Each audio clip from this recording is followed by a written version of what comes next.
बिस्मिल्लाहिर्रहमानिर्रहीम।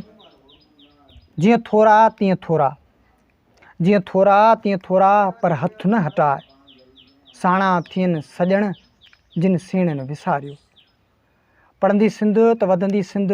सहेड़े हाज़िर आऊं जो पंहिंजो मेज़बान राहिब अली चांडियो। अॼु असांजे स्टूडियो में, अॼु असांजे प्रोग्राम में पढ़ंदी सिंध वधंदी सिंध में हिकु नौजवान नई टही सां सलाड़ियल स्टूडेंट आहे, शागिर्द आहे। उन सां असां गुफ़्तगू कंदासीं पढ़ंदी सिंध वधंदी सिंध जे हवाले सां। पाण हिकिड़ो फ्रीलांसर बि आहे, स्टूडेंट बि आहे, IT डिपार्टमेंट में पढ़े पियो।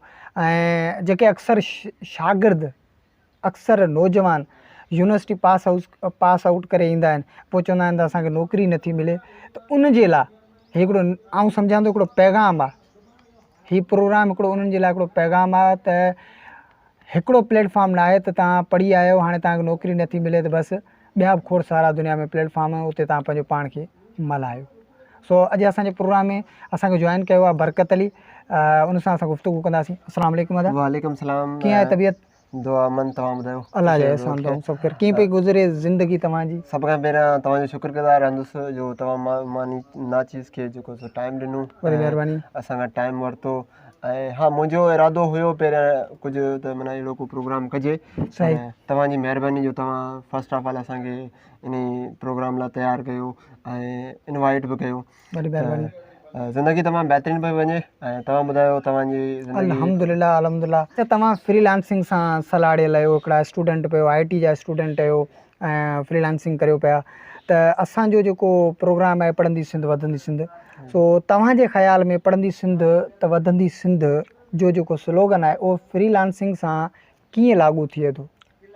बिस्मिल्लाहिर्रहमानिर्रहीम। ॾिसो साईं, जेको पढ़ंदी सिंध वधंदी सिंध तमामु बहितरीनु हिकिड़ो स्लोगन आहे सिंध में, जेको अॼुकल्ह ट्रेंड ते आहे। ऐं तव्हां माशाल्लाह हिनखे ॾाढी हथी वठराई आहे। ऐं आउं एप्रिशिएट करियां थो त तव्हां सिंध में रही करे अहिड़ा प्रोग्राम करियो पिया, तव्हां सिंध में रही करे अहिड़ियूं शयूं अहिड़ियूं ॻाल्हियूं करियो पिया जो तव्हां मतिलबु हिकु सिंध जे नौजवाननि में क़िस्म उत्साह पैदा करियो पिया। त आउं रियली एप्रिशिएट करियां थो हिनखे। त हा, ॻाल्हि कयूं त स्लोगन जी तमामु बहितरीनु आहे। ॾिसो, क़ौमूं कॾहिं तरक़ी कंदियूं आहिनि? क़ौमूं ॿिनि हवालनि सां तरक़ी कंदियूं आहिनि, ॿिनि हिसाब सां तरक़ी कंदियूं आहिनि। क़ौमुनि खे तरक़ी करण जा ॿ ॾाका हूंदा आहिनि। हिकिड़ो हूंदो आहे मुआशी ॾाको, हिकिड़ो हूंदो आहे तइलीमी ॾाको। जॾहिं तइलीम हूंदी त मुआशी बहितरी ईंदी, जेकॾहिं तइलीम न हूंदी त मुआशी बहितरी न अची सघंदी।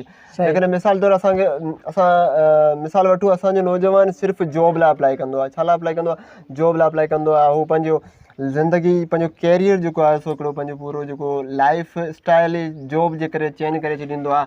सभ खां पहिरियां प्राइमरी पढ़ंदो आहे, उन खां पोइ मिडल में ईंदो आहे, हाई स्कूल में हूंदो आहे, पोइ उनखे रटायो वेंदो आहे, पोइ जॉब जी प्रिपरेशन, पोइ ग्रेजुएशन, उन खां बाद में मतिलबु 22 या 23 साल नौजवान जा जेके आहिनि से उहे ख़तमु थी वेंदा आहिनि। ऐं फाइनली उहो छा कंदो आहे? 27, 26 साल जी उमिरि में वञी हिकु जॉब हासिलु कंदो आहे, जेका सिर्फ़ु हुनखे 40,000 पर मंथ या 50,000 पर मंथ पे करे सघे थी। ऐं तव्हांखे ख़बर हूंदी त मुआशिरे जी अॼुकल्ह ज़रूरत इन खां इलाही वधीक आहे। बिल्कुलु। ऐं ॿियो पॉइंट पाण ॾिसूं त मुआशी सुधारण लाइ पाण खे छा करणु घुरिजे? जेके लाज़मी पंहिंजा नौजवान जॉब में वेंदा त मुआशी सुधार अची कोन सघंदा। जॉब तव्हांजी ज़िंदगी जो हिकिड़ो गुज़ारो आहे। जॉब तव्हांजो ईअं आहे त तव्हांखे सैलरी मिली, तव्हां सैलरी मंझां जेको सो पंहिंजो सिस्टम हलायो, तव्हां पंहिंजो घर जो जेको गाॾो आहे उनखे रेड़ियो, बाद में जेको तव्हांजो ख़र्चो बचियो उहो तव्हां रखियो।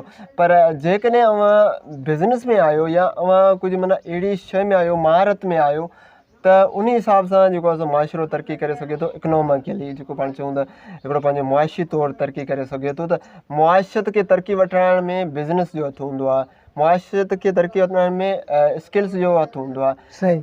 ईअं नथा पाण चई सघूं त यार हिकिड़ी जॉब आहे, जेकॾहिं असां जॉब क्रिएट करियूं था, जॉब क्रिएट करे करे करे करे असां एतिरियूं जॉब्स क्रिएट करे छॾियूं था, असांजो सभु नौजवान जेको जॉब में वञे पियो।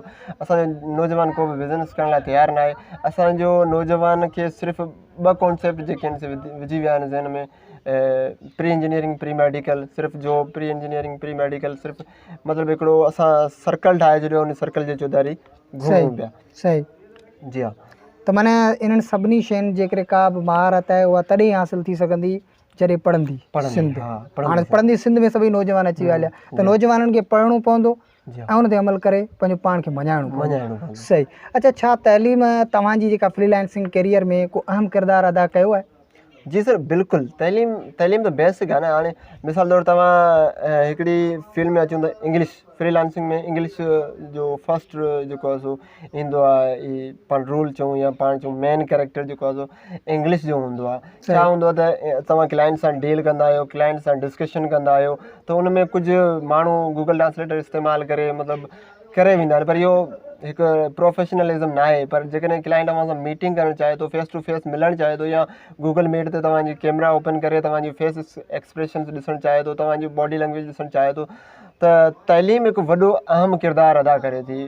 अव्हांजी ABC खां वठी अव्हांजी इंग्लिश कम्युनिकेशन ताणी, एकेडमिक ग्रामर में तइलीम हिकु ज़ेवर आहे। तइलीम हिकु जेको आहे सो अहम किरदारु आहे, या ईअं सम्झूं त हिकिड़ी सिर आहे कंहिं बि शइ जी।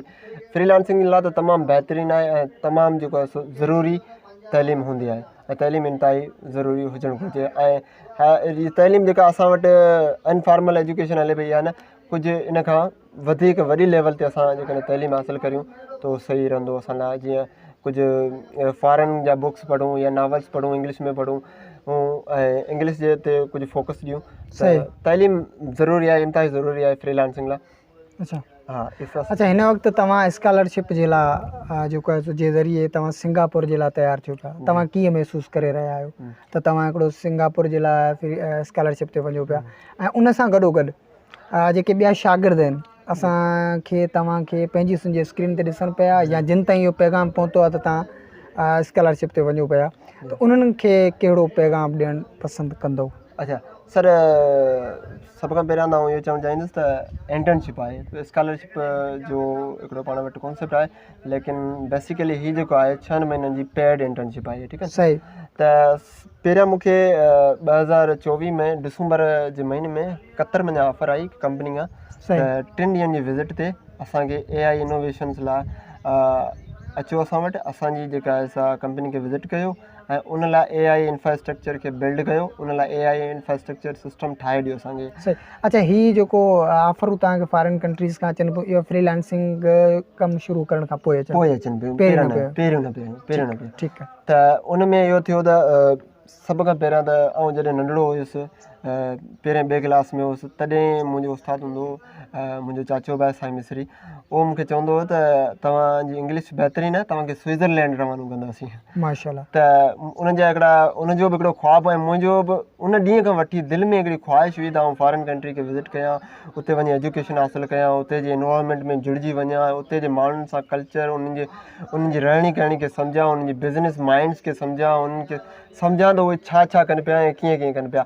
ऐं उन में सिंगापुर वारो इहो थी वियो त इंटर्नशिप जो प्रोग्राम थी वियो, फ्रीलांसिंग जे थ्रू जेको सो क्लाइंट्स मूंसां राब्तो कयो त असांखे जेको सो फुल टाइम जॉब लाइ तव्हां खपो था।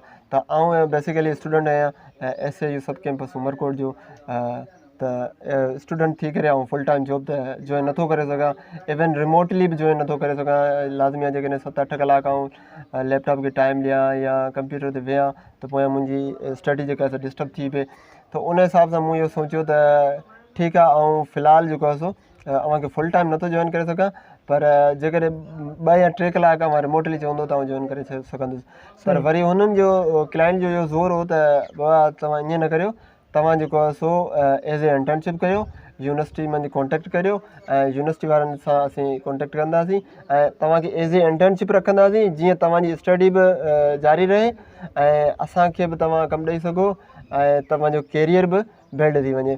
सही। ऐं मुंहिंजो पैगाम जेको अॼुकल्ह जे नौजवाननि लाइ आहे, जेके स्कॉलरशिप या फॉरेन कंट्रीज़ वञण जी ख़्वाहिश रखनि था, उन लाइ इहो आहे त बाबा दिलि सां वेही जेको सो पंहिंजी तइलीम हासिलु करियो, ऐं तव्हां जंहिं बि डिपार्टमेंट में, don't matter that you are in any other department, you are studying English department, you are in Sindhi department, whatever you are studying, but that doesn't matter that you are studying.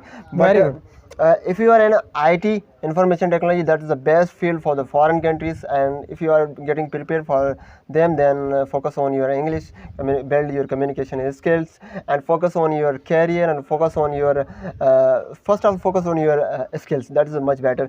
ऐं तव्हां जेको आहे सो पंहिंजे career ते ध्यानु रखण लाइ जेको सो पंहिंजी महारतुनि खे तेज़ करियो ऐं तव्हांजी पंहिंजी कम्युनिकेशन स्किल्स खे जेको आहे सो सुधारो आणियो ऐं पंहिंजी जेका ॿोली आहे उनखे थोरो हिकिड़े मतिलबु इंसानियत तौरु वारी जेका ॿोली पाण चवंदा आहियूं त जीअं पाण ॻाल्हायूं पिया पाण इज़त भरी लैंग्वेज जेका इस्तेमालु कयूं पिया उहा ॿोली ते ध्यानु ॾियो सभ खां पहिरियां वञी जेका ईंदी आहे उहा कम्युनिकेशन स्किल्स हूंदी आहे जॾहिं फ्रीलांसिंग में अचो था या कंहिं बि डिपार्टमेंट में अचो था जेकॾहिं तव्हां वटि कम्युनिकेशन स्किल्स आहिनि त तव्हां बेस्ट आहियो जेकॾहिं कम्युनिकेशन स्किल्स न आहिनि तव्हां वटि वे न आहे कंहिं शइ खे प्रेज़ेंट करण जो त आउं कोन थो सम्झां त तव्हां जेको आहे सो का शइ कंहिं जॻह ते कंहिं मंज़िल ते पहुची सघो था हा तव्हां जॉब हासिलु करे सघो था पर जेकॾहिं तव्हां वटि कम्युनिकेशन स्किल्स न आहिनि तव्हांखे ख़बर न आहे त क्लाइंट सां कीअं ॻाल्हाइणो आहे तव्हांखे ख़बर न आहे त सोसाइटी में कीअं ॻाल्हाइणो आहे या तव्हांखे ख़बर न आहे त का शइ आउं ठाहे आयो आहियां या प्रोजेक्ट ठाहे आयो आहियां उनखे प्रेज़ेंट कीअं करिणो आहे यानी की तव्हां वटि वे ऑफ प्रेज़ेंटिंग न आहे तव्हां कुझु बि न आहियो त पंहिंजी कम्युनिकेशन स्किल खे बिल्ड कयो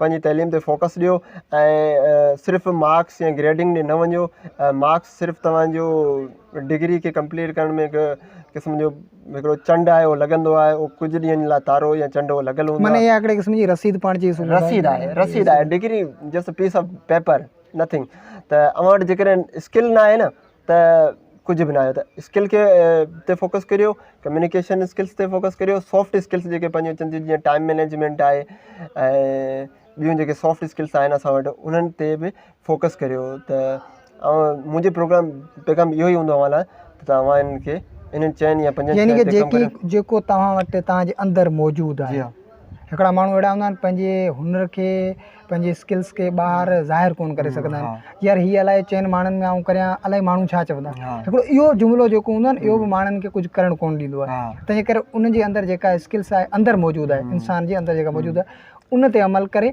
ऐं उनखे हायर करे ऐं पोइ अॻिते वधी सघे थो वेरी गुड तमामु बहितरीनु